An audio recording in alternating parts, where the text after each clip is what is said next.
আসসালামু আলাইকুম। আজকের ভিডিওতে আমরা জানব শয়তান যে সকল কৌশল ব্যবহার করে মুসলমানদের মাঝে বিভেদ ও বিদ্বেষ সৃষ্টি করে, অর্থাৎ শয়তান যেভাবে মুখোমুখি আক্রমণ করে। ভিডিওটি শেষ পর্যন্ত দেখলে আরও জানতে পারবেন ইবলিশ কার ছদ্মবেশে বদর যুদ্ধে এসেছিল এবং সেখানে জিবরাইল আলাইহিস সালামকে দেখে সে কি করেছিল। আরও জানতে পারবেন মানুষ জন্মের পর চিৎকার করে ওঠে কেন। আপনি কি জানেন শয়তান মৃত পিতামাতার রূপ ধরেও আসবে? এই পুরো বিষয়গুলো জানতে পুরো ভিডিওটি শেষ পর্যন্ত দেখুন। প্রিয় আখেরি নবীর উম্মত, ইসলাম সম্প্রসারণ ও প্রচারের লক্ষ্যে ভিডিওতে একটি লাইক দেবেন এবং শেয়ার করে সবাইকে জানিয়ে দেবেন ইনশাআল্লাহ। আদম আলাইহিস সালামকে সৃষ্টি করার পর মহান রাব্বুল আলামিন আদম আলাইহিস সালামের পাঁজরের হাড় থেকে সৃষ্টি করেন তার স্ত্রী হাওয়াকে। এরপর তাদের বসবাস করতে দেন জান্নাতে। পৃথিবীতে খলিফা হিসেবে দায়িত্ব পালনের পূর্বে অভিজ্ঞতা ও প্রশিক্ষণ লাভের উদ্দেশ্যে তাদেরকে কিছুকাল জান্নাতে রাখা হয়। একটা বৃক্ষের ফল ভক্ষণ ছাড়া জান্নাতে পানাহার ও চলাফেরার অবাধ স্বাধীনতা তাদের দেয়া হয়। জান্নাতে এত এত গাছ আর নিয়ামত দিয়ে রেখে শুধুমাত্র একটি গাছ হারাম করা হয়, আর ইবলিশ সেটাই টার্গেট করে নেয়। শয়তান তার দৃষ্টিতে যার কারণে সে চিরতরে অভিশপ্ত হলো, সেই আদমকেই সে তার টার্গেট বানায়। সে আদম আলাইহিস সালামকে প্রতারিত করার সিদ্ধান্ত নিয়ে তার কাছে গিয়ে হাজির হয়। সে তাদের কুমন্ত্রণা দিয়ে বলে, আল্লাহ পাক কুরআনে পাকে এই কুমন্ত্রণা উল্লেখ করে বলেছেন, তোমাদের প্রভু যে তোমাদেরকে এই গাছটির কাছে যেতে নিষেধ করেছেন তার কারণ হলো তোমরা যেন ফেরেশতা না হয়ে যাও অথবা চিরদিন যেন জান্নাতে থাকতে না পারো। সূরা আরাফ আয়াত 20। শয়তান নিজের এই বক্তব্যকে বিশ্বাসযোগ্য করার জন্য কসম খেয়ে বলে, ইবলিশ কসম খেয়ে বলল, আমি তোমাদের ভালো চাই, আমি তোমাদের কল্যাণকামী। সূরা আরাফ আয়াত 21। এভাবে প্ররোচনা দিয়ে ধীরে ধীরে সে আদম এবং হাওয়া আলাইহিস সালামকে তার প্রতারণার জালে আটকে ফেলে। তারা নিষিদ্ধ গাছের ফল ভক্ষণ করে। এভাবে অসতর্ক হয়ে তারা সাময়িকভাবে আল্লাহর হুকুম অমান্য করে বসে। আল্লাহ পাক এই মর্মে কুরআনে পাকে ইরশাদ করেছেন, এভাবে সে তাদের দুজনকে প্রতারণার মাধ্যমে বিভ্রান্ত করল।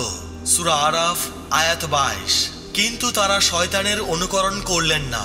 শয়তান আল্লাহর হুকুম অমান্য করে অহংকার, হঠকারিতা এবং সীমা লঙ্ঘনের দিকে অগ্রসর হয়। পক্ষান্তরে আদম ও হাওয়া আলাইহিস সালাম আল্লাহর হুকুম অমান্য করার সাথে সাথে অনুতপ্ত হয়ে পড়েন।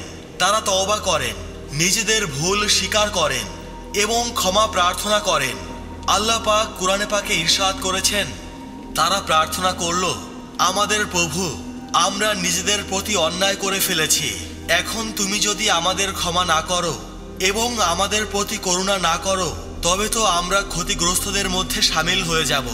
সূরা আরাফ আয়াত 23। ফলে আল্লাহ পাক তাদের ক্ষমা করে দেন। এরপর তারা পবিত্র হয়ে যান। ভিডিওর এই পর্যায়ে আমরা কুরআনের কয়েকটি আয়াত উল্লেখ করব। এই আয়াতগুলো থেকে পরিষ্কার হয়ে যাবে শয়তান কাদেরকে বিপদগামী করে, সে কাদের অভিভাবকত্ব করে এবং কারা তার ভক্ত, বন্ধু ও অনুসারী। মহান রাব্বুল আলামিন বলেন, হে মানুষ, আমি কি তোমাদের সংবাদ দেব শয়তানরা কাদের ওপর নাজিল হয়, কাদের ঘাড়ে চেপে বসে? তারা চেপে বসে ঘোরতর মিথ্যাবাদী পাপাসক্তদের ঘাড়ে, যারা কান পেতে থাকে এবং মিথ্যা কথা ছড়ায়। সূরা আশ-শুআরা আয়াত 221 থেকে 223। আল্লাহ পাক কুরআনে পাকে আরো ইরশাদ করেন, তুমি কি দেখো না আমি শয়তানদের ছেড়ে রেখেছি, তারা কাফিরদের ওপর সওয়ার হয় এবং তাদেরকে মন্দ কাজে প্রলুব্ধ করে। সূরা মরিয়ম আয়াত 83। আল্লাহ পাক আরো ইরশাদ করেন, তুমি তাদেরকে ওই ব্যক্তির বৃত্তান্ত পড়ে শোনাও যার কাছে আমি আমার আয়াত পাঠিয়েছিলাম, কিন্তু সে তা বর্জন করে। অতএব শয়তান তার পেছনে লাগে এবং বিপথগামীদের অন্তর্ভুক্ত হয়ে যায়। আমি চাইলে তো আমার আয়াত দ্বারা তাকে উচ্চ মর্যাদা দান করতে পারতাম, কিন্তু সে তা বর্জন করে দুনিয়ার প্রতি ঝুঁকে পড়ে এবং প্রবৃত্তির অনুসরণ করে। আল্লাহ পাক কুরআনে পাকে আরো ইরশাদ করেন, শয়তান তো কেবল তাদের ওপরই কর্তৃত্ব ও আধিপত্য করে যারা তাকে বন্ধু ও অভিভাবক হিসেবে গ্রহণ করে আর যারা আল্লাহর সাথে শরিক করে। সূরা আন-নাহল আয়াত 100। আল্লাহ পাক আরো বর্ণনা করেন, যারা আখিরাতে বিশ্বাস করে না তাদেরকে নিজের প্রতি অনুরক্ত ও পরিতুষ্ট করা এবং নিজেরা যেসব অপকর্ম করে তাদেরকে দিয়েও সেসব অপকর্ম করানোর উদ্দেশ্যেই শয়তান কুমন্ত্রণা দেয়। সূরা আনআম আয়াত 113। আল্লাহ পাক আরো ইরশাদ করেন, তিনি এমনটি করেন শয়তানের উদ্ভাবিত সন্দেহকে ওইসব লোকদের জন্য পরীক্ষা বানানোর জন্য যাদের অন্তরে রয়েছে ব্যাধি এবং যারা পাষণ্ড। সূরা আল-হজ আয়াত 53। অর্থাৎ যে কেউ আল্লাহর জিকির অর্থাৎ কুরআন এবং আল্লাহর ইবাদত থেকে পৃষ্ঠ প্রদর্শন করে, আমি তার সাথে বন্ধু হিসেবে শয়তানকে নিয়োগ করি। তখন তারাই ওই লোকদেরকে আল্লাহর পথে চলা থেকে বিরত রাখে, অথচ তারা মনে করে তারা সঠিক পথেই চলছে। অবশেষে যখন কিয়ামতের দিন আমার কাছে উপস্থিত হবে তখন সে শয়তানকে বলবে, হায়, পৃথিবীতে আমার ও তোমার মধ্যে যদি পূর্ব পশ্চিমের দূরত্ব থাকতো, কতই না নিকৃষ্ট সাথী এই শয়তান। তখন তাদের বলা হবে, আজ তোমাদের অনুতাপ তোমাদের কোনো কাজেই আসবে না, যেহেতু তোমরা তো জুলুম সীমালঙ্ঘন করে এসেছো, তাই তোমরা সকলেই আযাবের শরিকদার। আল্লাহ পাক ইরশাদ করেছেন, হে নবী, তুমি কি শুনতে পারবে বধিরকে কিংবা পথ দেখাতে পারবে অন্ধকে আর ওই ব্যক্তিকে যে সুস্পষ্ট বিভ্রান্তিতে নিমজ্জিত। সূরা জুখরুফ আয়াত 36 থেকে 40। অন্যত্র আল্লাহ পাক ইরশাদ করেছেন, তুমি কি তাদের প্রতি লক্ষ্য করনি যারা আল্লাহর গজবপ্রাপ্ত লোকদেরকে বন্ধু হিসেবে গ্রহণ করে? আসলে এরা আল্লাহর দলভুক্ত নয়, তোমাদের দলভুক্তও নয়। তারা জেনে শুনেই মিথ্যা শপথ করে। অতঃপর এই লোকদের সম্পর্কে আল্লাহ পাক বলেন, শয়তান তাদের ওপর প্রভাব ও আধিপত্য বিস্তার করে নিয়েছে, ফলে সে তাদের ভুলিয়ে দিয়েছে আল্লাহর স্মরণ। এরাই শয়তানের দল, সাবধান হও, শয়তানের দল অবশ্যই পরাস্ত এবং ক্ষতিগ্রস্ত হবে। সূরা মুজাদালা আয়াত 14 থেকে 19। এবার প্রশ্ন আসতে পারে, ইবলিশকে বিভিন্নমুখী চক্রান্তের সুযোগ কেন দেয়া হলো? এর উত্তরে বলা হয়, মহান রাব্বুল আলামিনই ভালো জানেন, তবে মানুষ ও জিন জাতির জন্য এটাও প্রয়োজন আছে বলেই মহান আল্লাহর পরিকল্পনার একটি অংশ। আল্লাহ রাব্বুল আলামিন ইরশাদ করেছেন, তিনি এ কারণে এমনটা হতে দেন যেন শয়তানের নিক্ষিপ্ত অনিষ্টকে পরীক্ষায় পরিণত করেন তাদের জন্য যাদের অন্তরে মুনাফিকির রোগ রয়েছে এবং যাদের হৃদয়বৃত্তি মিথ্যা কুলসিত। আসলে এ জালেমরা শত্রুতায় অনেক দূরে পৌঁছে গেছে এবং যাদেরকে জ্ঞান দেয়া হয়েছে তারা জেনে নেয় যে তাদের রবের পক্ষ থেকে এটা সত্য এবং তারা এর প্রতি ঈমান আনে এবং আল্লাহর সামনে তাদের অন্তর ঝুঁকে পড়ে। যারা ঈমান আনে তাদেরকে অবশ্যই আল্লাহ চিরকাল সত্য সরল পথ দেখিয়ে থাকেন। সূরা হজ আয়াত 53 থেকে 54। ইবনুল কাইয়ুম জাদুল মায়াত বইতে উল্লেখ করেছেন, ইবলিশের এই চক্রান্তর পেছনে মহান আল্লাহর উইজডম আছে। আমরা সকল কিছু বুঝতে পারি না আমাদের জ্ঞানের সীমাবদ্ধতার কারণে। শয়তানের চক্রান্তের বিরুদ্ধে পূর্ণ শক্তি নিয়োগ করে প্রচেষ্টা চালাতে হবে যেন আমরা আল্লাহর পথে টিকে থাকতে পারি। আল্লাহর পথে টিকে থাকার এই প্রচেষ্টা আল্লাহ যাচাই করেন। এর মাধ্যমে বান্দা আল্লাহর আরো নিকটে মর্যাদা পেতে পারে। কিন্তু এটাও মনে রাখতে হবে যে আল্লাহ জানিয়েছেন, নিশ্চয়ই শয়তানের কৌশল একান্তই দুর্বল। সূরা নিসা। শয়তানের কৌশল দুর্বল দুটি কারণে। এক, আল্লাহ কৌশল করেন তাদের ওপর, কারণ আল্লাহ সকল শয়তানি কাজের ওপর উত্তম কৌশলী, তাই শয়তান দুর্বল। যখনই কোনো শয়তানি চক্রান্ত উঠে আসতে চায় আল্লাহ সেটার বিরুদ্ধে নতুন কৌশল এনে দেন যা ঈমানদারদের হেফাজত করে। আল্লাহ পাক ইরশাদ করেন, তারা নিজেদের কূট কৌশল প্রয়োগ করে চলছিল, অন্যদিকে আল্লাহ তার কৌশল প্রয়োগ করছিলেন, আর আল্লাহ সবচেয়ে ভালো কৌশল অবলম্বনকারী। সূরা আনফাল আয়াত 30। 2, শয়তানের কৌশল দুর্বল কারণ সে কারো উপর জোর করে কর্তৃত্ব করতে পারে না। যে কর্তৃত্ব করতে দেয় সেখানেই সে কর্তৃত্ব খাটাতে পারে। আল্লাহ পাক ইরশাদ করেন, নিশ্চয়ই যারা আমার নিষ্ঠাবান দাস তাদের ওপর কোনো আধিপত্য খাটবে না। তোর কর্তৃত্ব শুধুমাত্র ওইসব ভ্রষ্ট লোকদের ওপরই চলবে যারা তোকে মেনে চলে। সূরা হিজর আয়াত 42। আমার প্রকৃত দাসদের ওপর তোর কোনো কর্তৃত্ব অর্জিত হবে না। হে মুহাম্মদ, ভরসা করার জন্য তোমার প্রভুই যথেষ্ট। সূরা ইসরা আয়াত 65। যখন আল্লাহর বিচার ফয়সালা শেষ হবে তখন শয়তান একটি বিবৃতি দিয়ে বলবে, আল্লাহ তোমাদের যে প্রতিশ্রুতি দিয়েছিলেন সেটাই ছিল সত্য প্রতিশ্রুতি। আমিও তোমাদের প্রতিশ্রুতি দিয়েছিলাম, কিন্তু আমি তোমাদেরকে দেয়া প্রতিশ্রুতি ভঙ্গ করেছি। তোমাদের উপর তো আমার কোনো কর্তৃত্ব ছিল না, আমি তো কেবল তোমাদের আহ্বান করেছি, আর তোমরা আমার আহ্বানে সাড়া দিয়েছিলে। সুতরাং তোমরা আমার প্রতি দোষারোপ করো না, বরং তোমরা নিজেদেরকেই তিরস্কার করো। আমি আল্লাহর শাস্তি থেকে তোমাদেরকে রক্ষা করতে পারবো না, আর তোমরাও আমাকে রক্ষা করতে পারবে না। ইতিপূর্বে তোমরা যে আমাকে আল্লাহর শরীক ও সমকক্ষ বানিয়ে নিয়েছিলে, আমি সেই মর্যাদা অস্বীকার করছি। নিশ্চয়ই জালিমদের জন্য রয়েছে যন্ত্রণাদায়ক শাস্তি। সূরা ইব্রাহিম আয়াত 22। এবার আসি, ইবলিশ কোন ধরনের চক্রান্ত করে থাকে। 1. ইবলিশ বিপথগামী করে। আল্লাহ পাক বলেছেন, শয়তান বলল, আমার ইজ্জতের কসম, আমি অবশ্যই তাদের সবাইকে বিপথগামী করব। সূরা সোয়াদ। শয়তান তার প্রতিজ্ঞা বাস্তবায়নে কি করে? আল্লাহ পাক ইরশাদ করেছেন, তুমি তাদেরকে ওই ব্যক্তির বৃত্তান্ত পড়ে শোনাও যার কাছে আমি আমার আয়াত পাঠিয়েছিলাম, কিন্তু সে তা বর্জন করে। অতএব শয়তান তার পেছনে লাগে এবং সে বিপথগামীদের অন্তর্ভুক্ত হয়ে যায়। আমি চাইলে আমার আয়াত দিয়ে তাকে উচ্চ মর্যাদা দান করতে পারতাম, কিন্তু সে তা বর্জন করে দুনিয়ার প্রতি ঝুঁকে পড়ে এবং প্রবৃত্তির অনুসরণ করে। সূরা আরাফ আয়াত 175 থেকে 176। আল্লাহ পাক আরও ইরশাদ করেন, তুমি কি তাদের দেখনি যারা ধারণা করে যে তারা বিশ্বাস স্থাপন করেছে যা আপনার উপর নাজিল হয়েছে তার ওপর, এবং যা আপনার পূর্বে নাজিল হয়েছে তার ওপর। তারা তাগুতের নিকট ফয়সালা পেশ করতে চায়, অথচ তাদেরকে নির্দেশ দেওয়া হয়েছিল তাকে অস্বীকার করার জন্য। বস্তুত শয়তান তাদেরকে দূরতম ভ্রষ্টতায় নিক্ষেপ করতে চায়। সূরা নিসা। জেনে রাখো, আমার রব আমাকে নির্দেশ দিয়েছেন যে আমি তোমাদের শিক্ষা দেই যা তোমরা জানো না, যা তিনি আমাকে আজকের এই দিনে শিক্ষা দিয়েছেন।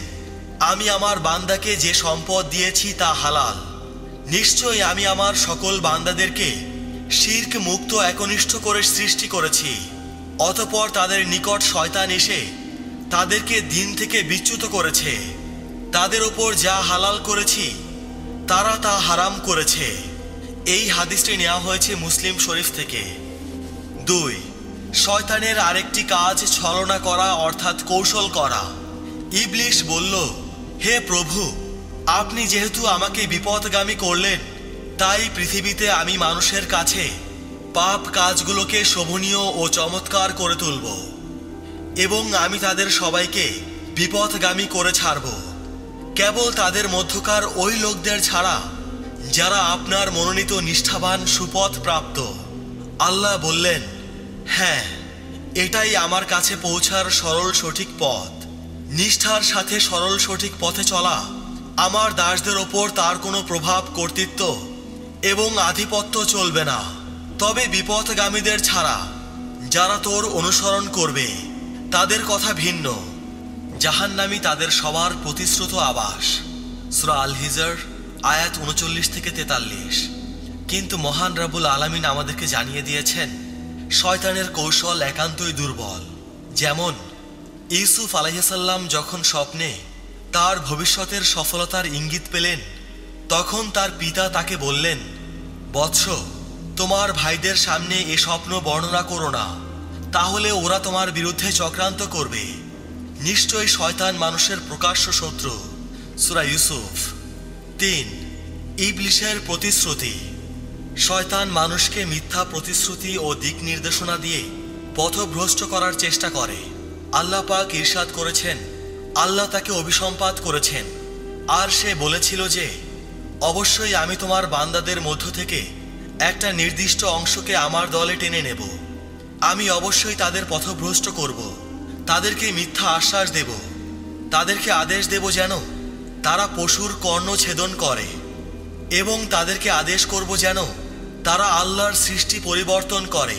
বস্তুত যে ব্যক্তি আল্লাহকে ছেড়ে শয়তানকে বন্ধুরূপে গ্রহণ করে সে প্রকাশ্য ক্ষতিতে পতিত হয়। শয়তান মানুষকে প্রতিশ্রুতি দেয় ও মিথ্যা আশ্বাস দেয়, আর শয়তান তাদেরকে যে প্রতিশ্রুতি দেয় সেটা প্রতারণা ছাড়া আর কিছুই নয়। ওদের ঠিকানা হলো জাহান্নাম, সেখান থেকে তারা আর কোনো আশ্রয়স্থল পাবে না। সূরা নিসা। যেমন বদরের যুদ্ধের পূর্বে কাফেরদেরকে শয়তান সহযোগিতার প্রতিশ্রুতি দিয়েছিল, কিন্তু যখন বিপদ ঘনীভূত হয়ে আসলো তখন সে তার দলবল নিয়ে কাফের এবং কুরাইশদেরকে মাঠে ফেলে পলায়ন করল। হযরত ইবনে আব্বাস রাদিয়াল্লাহু তাআলা আনহু হতে বর্ণিত, বদর যুদ্ধে শয়তান এসেছিল তার এক বাহিনী নিয়ে, ঝান্ডা উঁচিয়ে মুদলিজ গোত্রের মানুষের রূপ ধরে। সেদিন সে নিজে ছিল সারাক্কা বিন মালিক বিন আসামের ছদ্মবেশে। মক্কার কাফের বাহিনীর উদ্দেশ্যে সে বলেছিল, আজ মুসলমানদের কেউই তোমাদের ওপর জয়ী হতে পারবে না, আজ আমি তোমাদের সাহায্যকারী। ঠিক সেই সময় হযরত জিবরাইল আলাইহিস সালাম শয়তানের দিকে ফিরে তাকান। শয়তান যখন তাকে দেখতে পায় তখন তার হাত ছিল এক মুশরিকের হাতে। সঙ্গে সঙ্গে শয়তান নিজের হাত টেনে নিয়ে পেছন ফিরে পালাতে শুরু করে, আর শয়তান সেনাবাহিনীও পালাতে শুরু করে। তখন সেই মুশরিক বলল, ওহে সারাক্কা, তুমি তো আমাদের সাহায্যকারী, অথচ এখন পালাচ্ছ কোথায়? শয়তান পালাতে পালাতে বলল, আমি যা কিছু দেখছি সেসব তোমরা দেখতে সক্ষম হবে না। অবশ্যই আমি আল্লাহকে ভয় করি, আল্লাহ বড়ই কঠিন শাস্তি দানকারী। এই হাদিসটি নেওয়া হয়েছে বাইহাকি থেকে। 4. শত্রুতা বিদ্বেষ। শয়তান মানুষের মাঝে শত্রুতা ও ঘৃণা সৃষ্টি করে।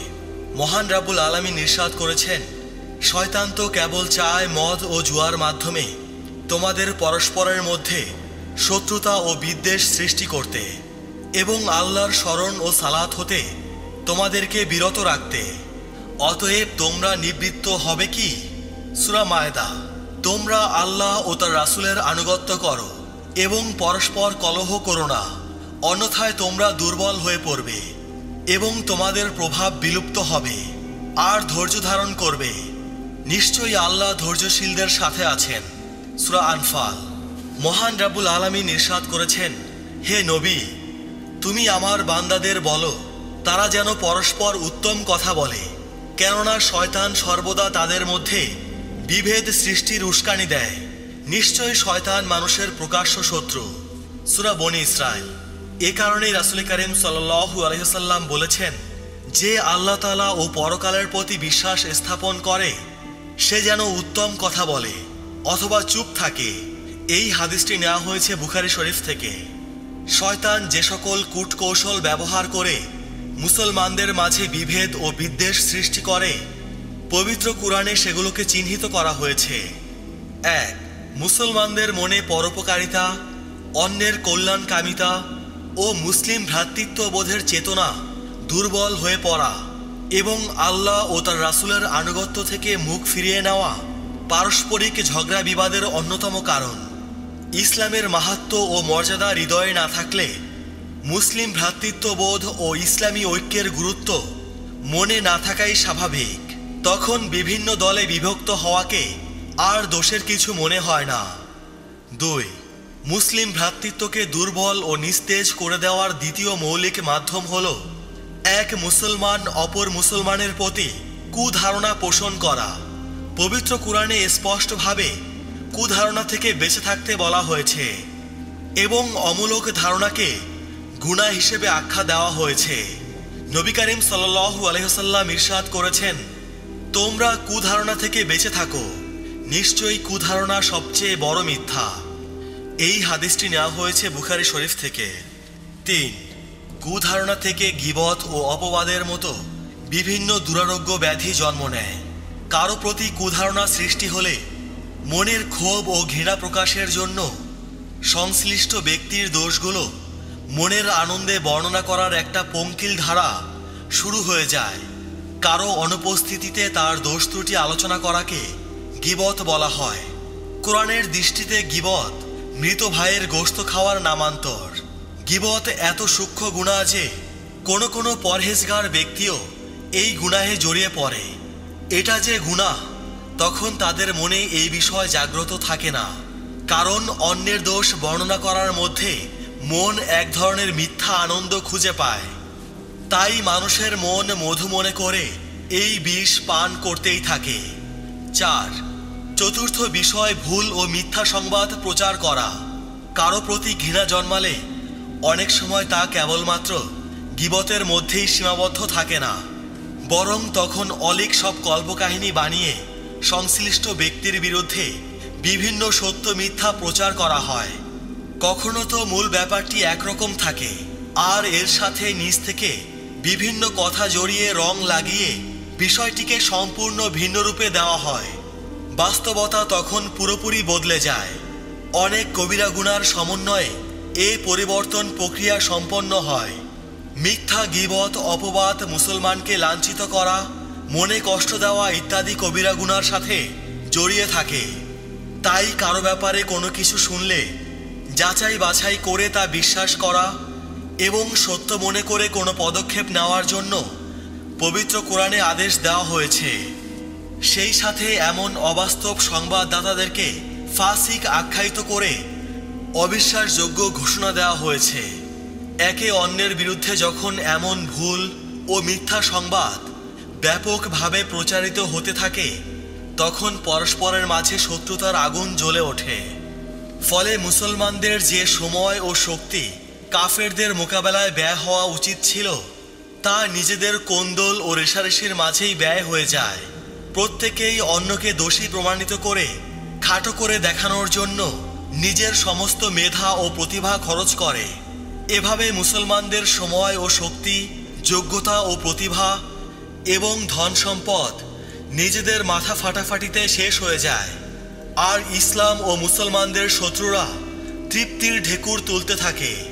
কারণ এই অবস্থায় মুসলমানরা নিজ শত্রুদের বিরুদ্ধে দৃষ্টি দিতে পারবে না। আফসোস, বর্তমানে পুরো মুসলিম সমাজ এই ভয়াবহ শাস্তির আগুনেই জ্বলছে। 5, সুসজ্জিত করা।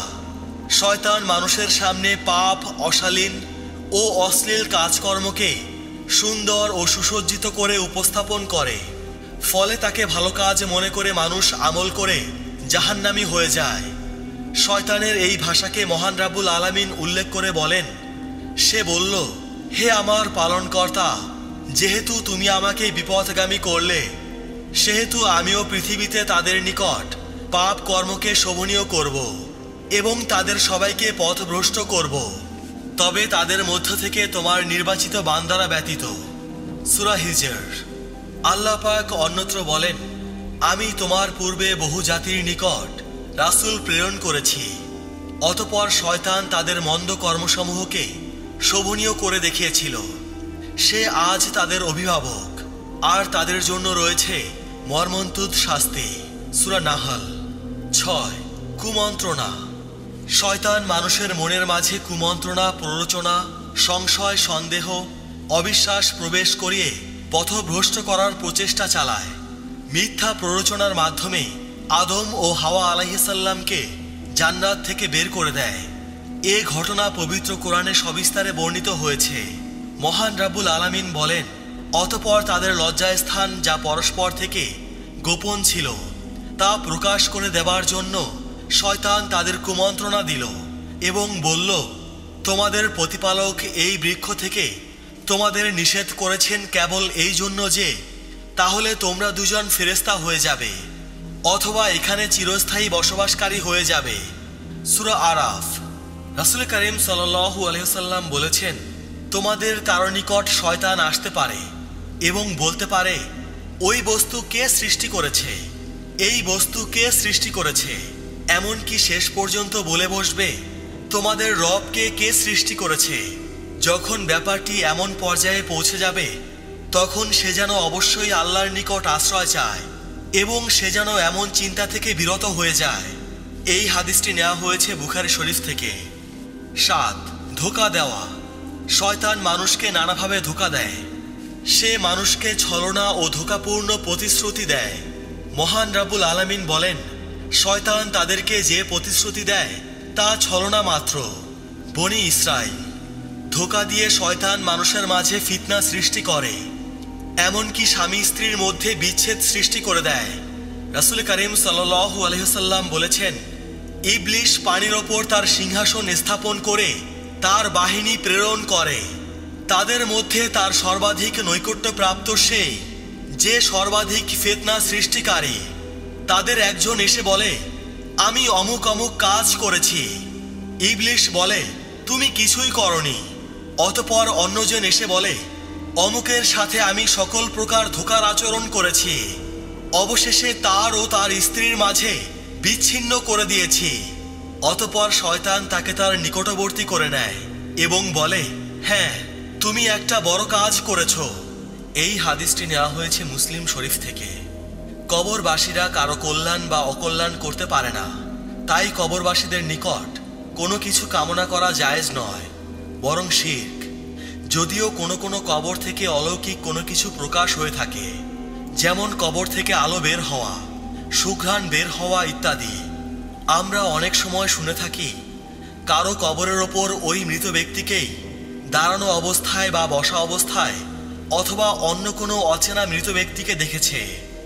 আবার ভাঙা কবরে সাপ পেঁচানো লাশ দেখেছে। এগুলো সবই শয়তানের ধোঁকা মাত্র।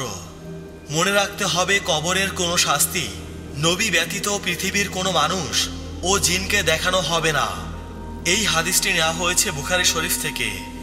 অতএব কেউ যদি অনুরূপ দেখে থাকে তবে বুঝতে হবে যে এটা শয়তানের কাজ ছাড়া আর কিছুই নয়। ৮. পরীক্ষা করা, বিপদে ফেলা, গোলযোগ সৃষ্টি করা। যুগে যুগে শয়তান মানুষের মাঝে গোলযোগ সৃষ্টি করে পথভ্রষ্ট করার চেষ্টা করছে। মহান রাব্বুল আলামিন বলেছেন, আমি তোমার পূর্বে এমন কোনো রাসূল প্রেরণ করিনি যে তারা যখনই কিছু পাঠ করেছে তখনই শয়তান ওই পাঠে কিছু মিশিয়ে দিয়েছে। তখন আল্লাহ দূর করে দেন শয়তান যা মিশিয়ে দেয়। অতঃপর আল্লাহ নিজের আয়াতসমূহকে সুপ্রতিষ্ঠিত করেন। আর আল্লাহ সর্বজ্ঞ ও প্রজ্ঞাময়। এটা এ কারণে যে শয়তান যা মিশ্রণ করে তিনি তা পরীক্ষা স্বরূপ করে দেন তাদের জন্য যাদের অন্তরে ব্যাধি আছে এবং যারা পাষাণ হৃদয়ের। বস্তুত অত্যাচারীরা দূরতম জিদের মধ্যে রয়েছে। সূরা হাজ। ফিতনা মূলত শয়তান দ্বারা প্রসার লাভ করে। যারা বুঝতে পারে তারা ফিতনা থেকে বাঁচতে পারে, অন্যথায় এমন ফিতনায় সবাই পতিত হবে। এমন সকল ফিতনা থেকে বাঁচার জন্য রাসূল করিম সাল্লাল্লাহু আলাইহি ওয়াসাল্লাম বলেছেন, কোনো পুরুষ যখন কোনো স্ত্রী লোকের সঙ্গে নির্জনে সাক্ষাৎ করে তখন এদের সঙ্গে অবশ্যই তৃতীয় জন থাকে, আর সে শয়তান। এই হাদিসটি নেওয়া হয়েছে তিরমিজি শরীফ থেকে। একজন মানুষ শয়তানের কুমন্ত্রণায় পড়ে এমন ফিতনা ফ্যাসাদে জড়িয়ে পড়ে, এর ভয়াবহতা সম্পর্কে মহান রাব্বুল আলামিন বলেন, বস্তুত ফিতনা সৃষ্টি করা হত্যার চেয়েও বড় পাপ। সূরা বাকারা। এক শ্রেণীর লোক কুরআন দ্বারা ফিতনা সৃষ্টির লক্ষ্যে আয়াতের অপব্যাখ্যায় লিপ্ত হয়। আল্লাহ তাআলা বলেন, অতঃপর যাদের অন্তরে বক্রতা রয়েছে তারা অস্পষ্ট আয়াতগুলোর পেছনে পড়ে ফিতনা সৃষ্টির জন্য এবং তাদের মন মতো ব্যাখ্যা দেওয়ার জন্য। সূরা আল ইমরান। ৯. কুকর্ম, অশ্লীলতা ও নিন্দনীয় কর্মের আদেশ দেয়। মহান রাব্বুল আলামিন বলেন, হে বিশ্বাসীগণ, তোমরা শয়তানের পদাঙ্ক অনুসরণ করো না। যে ব্যক্তি শয়তানের অনুসরণ করে সে তো তাকে নির্লজ্জতা ও মন্দ কাজের নির্দেশ দেয়। যদি তোমাদের ওপর আল্লাহর অনুগ্রহ ও দয়া না থাকতো তাহলে তোমাদের কেউই কখনো পবিত্র হতে পারত না। তবে আল্লাহ যাকে চান পবিত্র করেন এবং আল্লাহ সবকিছু জানেন এবং শোনেন। সূরা নূর। সূরা বাকারায় আল্লাহ পাক আরো বলেন, সে তো তোমাদের কেবল মন্দ ও অশ্লীল কাজের এবং আল্লাহ সম্পর্কে তোমরা যা জানো না এমন সব বিষয় তোমাদেরকে বলার নির্দেশ দেয়। শয়তানের নির্দেশে কখনো অশ্লীল কাজে জড়িত হওয়া যাবে না। মহান রাব্বুল আলামিন বলেন, তুমি বলো, নিশ্চয়ই আমার প্রভু প্রকাশ্য ও গোপন সকল প্রকার অশ্লীলতা হারাম করেছেন এবং হারাম করেছেন সকল প্রকার পাপ ও অন্যায় বাড়াবাড়ি। আর তোমরা আল্লাহর সাথে কাউকে শরিক করো না, যে বিষয়ে তিনি কোনো প্রমাণ নাজিল করেননি, এবং আল্লাহ সম্পর্কে এমন কথা বলো না যে বিষয়ে তোমরা কিছু জানো না। সূরা আরাফ। একবার হজের সময় রাসূল করিম সাল্লাল্লাহু আলাইহি ওয়াসাল্লামের পেছনে ফজল ইবনে আব্বাস অর্থাৎ রাসূল করিম সাল্লাল্লাহু আলাইহি ওয়াসাল্লামের চাচাতো ভাই উটে আরোহী অবস্থায় ছিলেন। এক যুবতী মহিলা বৃদ্ধ পিতার বদলি হজের ফতোয়া তলব করতে আসলে রাসূল করিম সাল্লাল্লাহু আলাইহি ওয়াসাল্লাম ফজলের ঘাড় ঘুরিয়ে অন্যদিকে করে দিলেন। আব্বাস রাদিয়াল্লাহু তাআলা আনহু বললেন, হে আল্লাহর রাসূল, আপনার চাচাতো ভাইয়ের ঘাড় ঘুরিয়ে দিলেন কেন? রাসূল করিম সাল্লাল্লাহু আলাইহি ওয়াসাল্লাম বললেন, আমি দেখলাম এরা দুজন হলো যুবক যুবতী, আমি তাদেরকে শয়তান থেকে নিরাপদ মনে করিনি। এই হাদিসটি নেওয়া হয়েছে তিরমিজি শরীফ থেকে। 10 শয়তান বশীভূত করে। যারা সত্যিকার মিথ্যাবাদী, শয়তান তাদেরকে পরাভূত করে নিজেদের দলভুক্ত করে নিয়েছে। মহান রাব্বুল আলামিন বলেন, যেদিন আল্লাহ তাদের সবাইকে পুনরুত্থিত করবেন তখন তারা আল্লাহর সামনে শপথ করবে যেমন তারা তোমাদের সামনে শপথ করে, এবং তারা ধারণা করে যে তারা যথেষ্ট হেদায়েতের ওপর রয়েছে।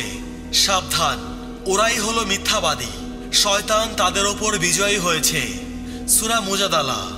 আবু দারদা রাদিয়াল্লাহু তাআলা আনহু হতে বর্ণিত, তিনি বলেন, আমি রাসূল করিম সাল্লাল্লাহু আলাইহি ওয়াসাল্লামকে বলতে শুনেছি, যখন কোনো গ্রামে বা বন জঙ্গলে 3 জন লোক একত্রিত হয় এবং জামাতে নামাজ আদায় না করে, তখন শয়তান তাদের ওপর প্রভুত্ব বিস্তার করে। অতএব তোমরা জামাতে নামাজ আদায় করো, কেননা দলচ্যুত বকরিকে নেকড়ে বাঘ ভক্ষণ করে। এই হাদিসটি নেওয়া হয়েছে নাসাই থেকে। হুযায়ফা রাদিয়াল্লাহু তাআলা আনহু হতে বর্ণিত, তিনি বলেন, আমরা রাসূল করিম সাল্লাল্লাহু আলাইহি ওয়াসাল্লামের সাথে আহার করতে বসলে তিনি খাবারে হাত না রাখা পর্যন্ত আমরা হাত দিতাম না।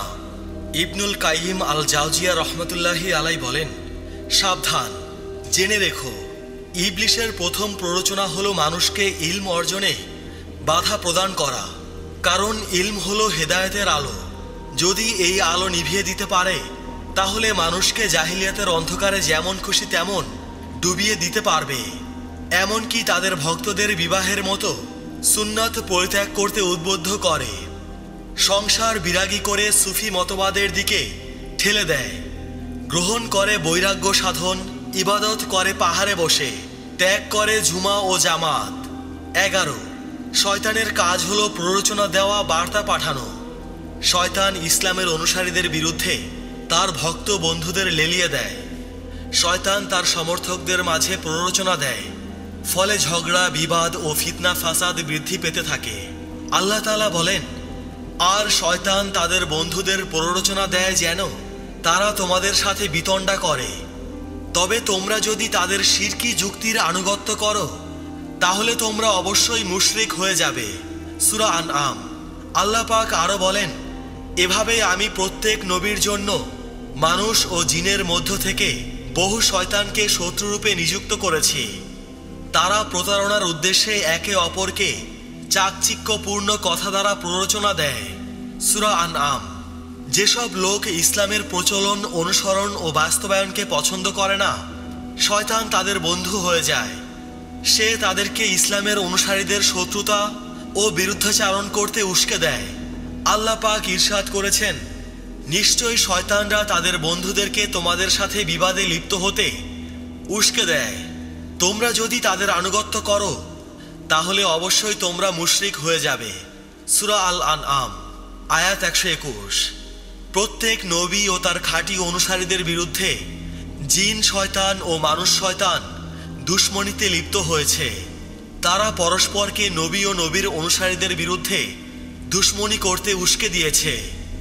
ইবনে আব্বাস রাদিয়াল্লাহু তাআলা আনহু হতে বর্ণিত, তিনি বলেন, যখন নূহ আলাইহিস সালামের কওমের ভালো লোকগুলো মৃত্যুবরণ করল তখন শয়তান তাদের নিকট বার্তা পাঠালো যে তারা যেখানে বসে মজলিস করত সেখানে তোমরা কতিপয় মূর্তি স্থাপন করো এবং ওই সমস্ত পুণ্যবান লোকের নামে এগুলোর নামকরণ করো। কাজেই তারা তাই করল, কিন্তু কখনো ওইসব মূর্তির পূজা করত না। তবে মূর্তি স্থাপনকারী লোকগুলো মারা গেলে এবং মূর্তিগুলোর ব্যাপারে সত্যিকারের জ্ঞান বিলুপ্ত হলে লোকজন তাদের পূজা করতে আরম্ভ করে। এই হাদিসটি নেওয়া হয়েছে বুখারী শরীফ থেকে। রাসূল করিম সাল্লাল্লাহু আলাইহি ওয়াসাল্লাম বলেছেন, আল্লাহ আসমানে কোনো সিদ্ধান্ত গ্রহণ করলে ফেরেশতারা বিনয় অবনত হয়ে পাখা ঝাপটাতে থাকে, আর ফেরেশতাদের পারস্পরিক আলোচনা শয়তান ওত পেতে শোনে এবং ভূপৃষ্ঠে অবস্থানকারী তাদের সাঙ্গপাঙ্গদের কাছে তা পৌঁছে দেয়। কখনো তা নিম্নে অবস্থানকারীদের কাছে পৌঁছানোর পূর্বে তাদের প্রতি উল্কাপিণ্ড নিক্ষেপ করা হয়।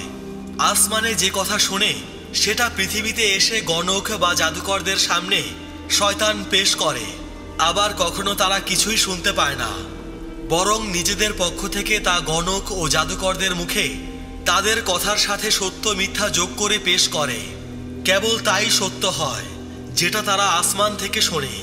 এই হাদিসটি নেওয়া হয়েছে বুখারী শরীফ থেকে। 12. অপচয় করা। মহান রব্বুল আলামিন অপচয় করতে নিষেধ করে বলেন, আর তুমি মোটেই অপব্যয় করো না, নিশ্চয়ই অপব্যয়কারীরা শয়তানের ভাই, আর শয়তান নিজের প্রতিপালকের প্রতি অতিশয় অকৃতজ্ঞ। সূরা বনী ইসরাইল। অপচয় রোধে হাদিসে কঠোর হুঁশিয়ারি উচ্চারিত হয়েছে।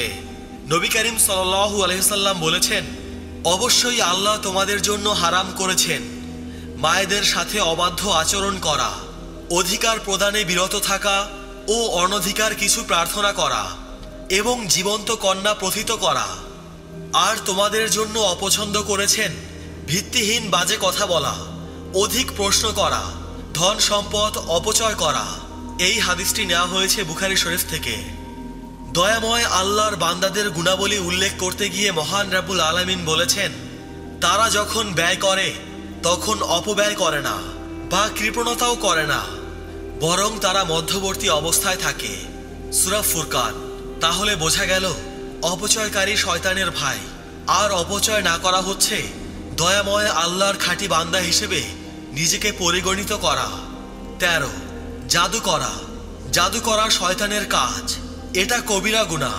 মহান রব্বুল আলামিন বলেন, আর তারা ওইসবের অনুসরণ করল যা আবৃত্তি করত শয়তানেরা সুলাইমানের রাজত্বকালে, আর সুলাইমান কুফরি করেনি, বরং শয়তানেরাই কুফরি করেছিল যারা মানুষকে জাদু শিক্ষা দিত। সূরা বাকারা। এ কারণে রাসূল করিম সাল্লাল্লাহু আলাইহি ওয়াসাল্লাম জাদুকে ধ্বংসাত্মক 7 বস্তুর অন্তর্ভুক্ত করেছেন। তিনি বলেন, তোমরা 7টি ধ্বংসকারী বস্তু থেকে সাবধান থেকো। সাহাবীগণ জিজ্ঞেস করল, হে আল্লাহ রাসূল, সেগুলো কি? রাসূল করিম সাল্লাল্লাহু আলাইহি ওয়াসাল্লাম বললেন, 1. আল্লাহর সাথে শিরক করা, 2. জাদু করা, 3. কোনো ব্যক্তিকে হত্যা করা যার হত্যা করা আল্লাহ হারাম করেছেন, তবে হকভাবে হত্যা করা যাবে, 4. সুদ খাওয়া, 5. ইয়াতিমের মাল ভক্ষণ করা, 6. যুদ্ধের দিন ময়দান থেকে পালিয়ে যাওয়া, 7. সতী সাধ্বী স্ত্রীলোকের ওপর জেনার মিথ্যা অপবাদ দেওয়া। এই হাদিসটি নেওয়া হয়েছে বুখারী শরীফ থেকে। 14. লাও শব্দের ব্যবহার। লাও শব্দের অর্থ যদি। যদি শব্দ দিয়ে কোনো কথায় সন্দেহ সৃষ্টি অথবা কোনো কর্মে ভুল সংশোধন করার জন্য এমন বাক্য ব্যবহার করে যার মধ্যে শিরকি নমুনা পাওয়া যায়, এটা শয়তানের কাজ। রাসূল করিম সাল্লাল্লাহু আলাইহি ওয়াসাল্লাম বলেছেন, তোমার কোনো ক্ষতি হলে এভাবে বলো না, যদি আমি এমন করতাম, বরং বলো, আল্লাহ যা নির্ধারণ করেছেন এবং তিনি যা চান তাই করেন। কারণ লাও বা যদি শব্দটি শয়তানের কর্মকাণ্ডের দ্বার খুলে দেয়। এই হাদিসটি নেওয়া হয়েছে মুসলিম শরীফ থেকে। 15. শয়তানের খোঁচা। বিভিন্ন সময় শয়তান মানুষকে খোঁচা মারে।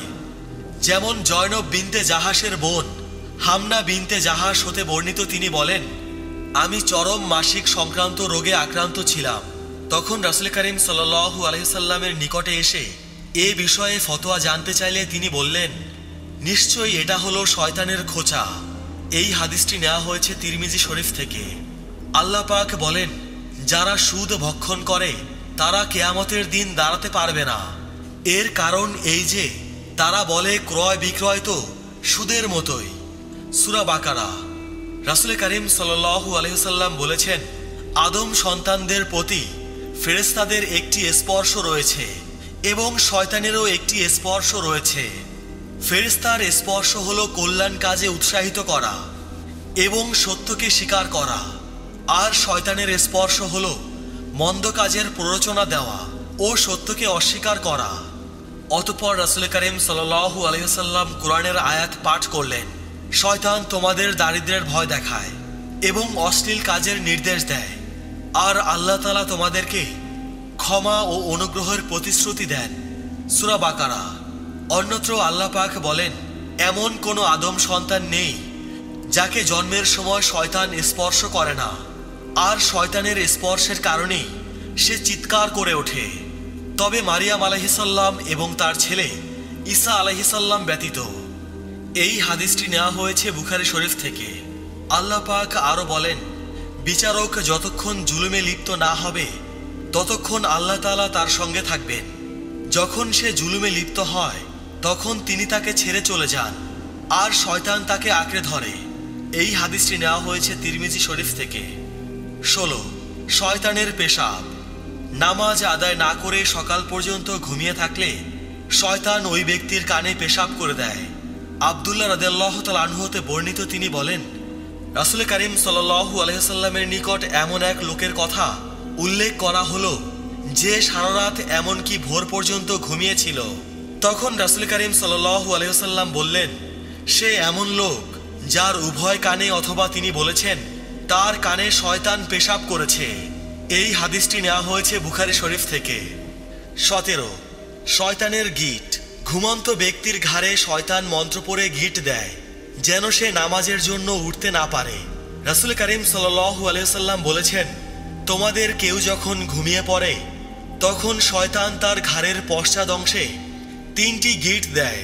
প্রতি গিটে সে এই মন্ত্র পড়ে যে, তোমার সামনে রয়েছে দীর্ঘ রাত, অতএব তুমি ঘুমাও। অতঃপর যদি সে জেগে ওঠে আল্লাহর জিকির করে তাহলে একটি গিট খুলে যায়, তারপর যদি ওযু করে তবে আরেকটি গিট খুলে যায়, তারপর যদি নামাজ আদায় করে তাহলে সমস্ত গিট খুলে যায়, আর তার সকাল হয় আনন্দ, ফুর্তি ও ভালো মনে। না হলে সে সকালে কলুষিত মন ও অলসতা নিয়ে ওঠে। এই হাদিসটি নেওয়া হয়েছে বুখারী শরীফ থেকে। 18. দুঃস্বপ্ন। শয়তানের পক্ষ থেকে দুঃস্বপ্ন দেখানো হয়ে থাকে। রাসূল করিম সাল্লাল্লাহু আলাইহি ওয়াসাল্লাম বলেছেন, ভালো স্বপ্ন আল্লাহর পক্ষ থেকে, আর দুঃস্বপ্ন হলো শয়তানের পক্ষ থেকে। সুতরাং যে অপ্রীতিকর কিছু দেখবে সে যেন তার বাম দিকে 3 বার হালকাভাবে থুক মারে ও শয়তান থেকে আশ্রয় প্রার্থনা করে, তাহলে তা তাকে কোনো ক্ষতি করতে পারবে না। এই হাদিসটি নেওয়া হয়েছে বুখারী শরীফ থেকে। 19. মৃত পিতামাতার রূপে শয়তান।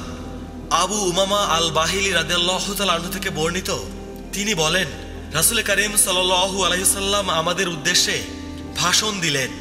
তিনি ভাষণের এক পর্যায়ে বললেন, দাজ্জালের আরেকটি অনাসৃষ্টি এই যে সে এক বেদুইনকে বলবে, আমি যদি তোমার পিতামাতাকে জীবিত করে দিতে পারি তবে কি তুমি এই সাক্ষ্য দেবে যে আমি তোমার রব? সে বলবে, হ্যাঁ। তখন 2টি শয়তান তার পিতামাতার আকৃতি ধারণ করে হাজির হয়ে বলবে, হে প্রিয় বৎস, তার আনুগত্য করো, সেই তোমার প্রভু। এই হাদিসটি নেওয়া হয়েছে ইবনে মাজাহ থেকে। দাজ্জালের এই ফিতনা থেকে বাঁচার জন্য আমাদের প্রচেষ্টা চালাতে হবে। আবু দারদা রাদিয়াল্লাহু তাআলা আনহু হতে বর্ণিত, তিনি বলেন, রাসূল করিম সাল্লাল্লাহু আলাইহি ওয়াসাল্লাম বলেছেন, যে ব্যক্তি সূরা কাহাফের প্রথম 10 আয়াত মুখস্থ করবে তাকে দাজ্জালের ফিতনা হতে মুক্ত রাখা হবে। এই হাদিসটি নেওয়া হয়েছে মুসলিম শরীফ থেকে। 20. আল্লাহর জিকির ভুলে যাওয়া। শয়তানের কাজ হলো আল্লাহর স্মরণ বা জিকির ভুলিয়ে দিয়ে বিপথগামী করা। আবু সাঈদ খুদরি রাদিয়াল্লাহু তাআলা আনহু হতে বর্ণিত, তিনি বলেন, রাসূল করিম সাল্লাল্লাহু আলাইহি ওয়াসাল্লাম বলেছেন, হে লোক সকল, আমাকে কদরের রাত সম্পর্কে অবহিত করা হয়েছিল এবং আমি তোমাদের তা জানানোর জন্য বের হয়ে আসলাম, কিন্তু 2 ব্যক্তি ঝগড়া করতে করতে আমার নিকটে উপস্থিত হলো এবং তাদের সাথে ছিল শয়তান, ফলে আমার আসতে দেরি হয়ে গেল। শয়তানের সবচেয়ে বড় শত্রু হচ্ছে আল কুরআন। মহান আল্লাহ নাজিল করেছেন প্রথম আয়াতই হলো ইকরা। কুরআন পাঠের মাধ্যমে যেমন জীবনের সঠিক পথ জানা সম্ভব, তেমনি শয়তানের বিভিন্ন চক্রান্ত বোঝা ও শয়তানকে চেনা সহজ। তাই শয়তান কুরআন বুঝতে বাধা দেয়। আল কুরআন নাজিল হওয়ার পর কিয়ামত পর্যন্ত একমাত্র কুরআন মাজিদই মানব জাতির হিদায়াত ও মুক্তির সন্ধান লাভের মূল উৎস। তাই আল কুরআন থেকে এবং কুরআন অনুধাবন, অনুসরণ ও বাস্তবায়ন থেকে মানব সমাজকে দূরে রাখার জন্যই শয়তান নিয়োজিত থাকে। সেজন্য মহান রাব্বুল আলামিন নির্দেশ দিয়েছেন, যখনই তুমি আল কুরআন অধ্যয়নের সংকল্প করবে তখন ধিক্কৃত অভিশপ্ত শয়তান থেকে আল্লাহর আশ্রয় চেয়ে নাও।